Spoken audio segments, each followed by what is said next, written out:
Come out, your heart slowly starts to beat quicker and quicker.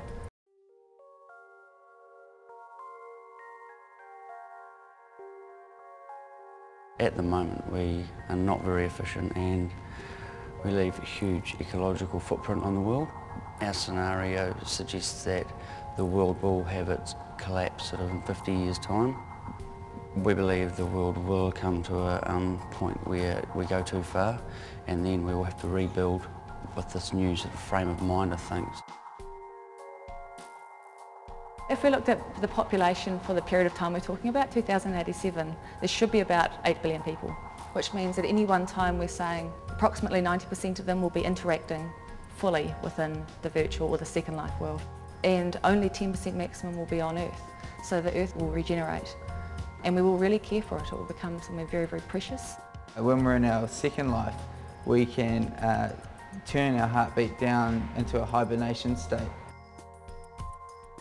And this is so that we conserve resources and so on that we'll have lack of in the future. And as you come out, your heart slowly starts to beat quicker and quicker until you come into your first life. You know, we've had the industrial, we've had the machine age, and now we're sort of moving into more sort of the virtual, the online revolution. And the first life is sort of for our the special occasions. You can meet your family or do something that means a bit to you. And just experience life that you can't experience in the virtual world. We still think that the Earth will be really important. We won't spend much time there, but the time we do spend there will be really, really precious. Right now, Nike is an optional brand, but we want Nike to be essential to our life in the future. So that's how we began the project. And so we wanted to make Nike more important to life, to us, to make it so it's an integral part of our life.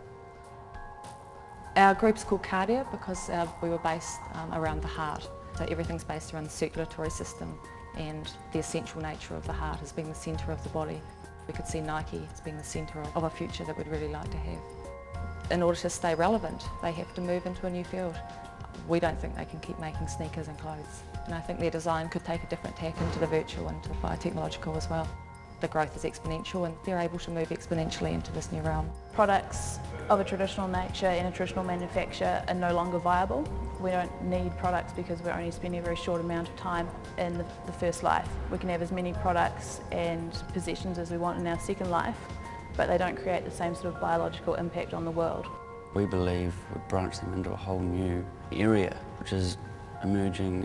It's going to be a huge area in the future with the sort of the biotechnology. It's an unfathomable future, I think. The singularity, which is only apparently in 2027, is when computing power equals the human brain. You know, basically we can download our brains and leave the body behind, essentially, and exist probably for a very long time. You know, in a world, you know, we can play and work and things in the virtual world. It seems unappealing at the moment, but I think a lot of things seem unappealing, gosh, even 50 years ago, I guess, that we now take for granted. If you can understand what we're talking about and it doesn't seem ridiculous, then we're not looking far enough into the future. So I'd like to think that it's a really positive future. I think if we can think positively about these things, then it can be really good. It's just hard, it's really hard to imagine.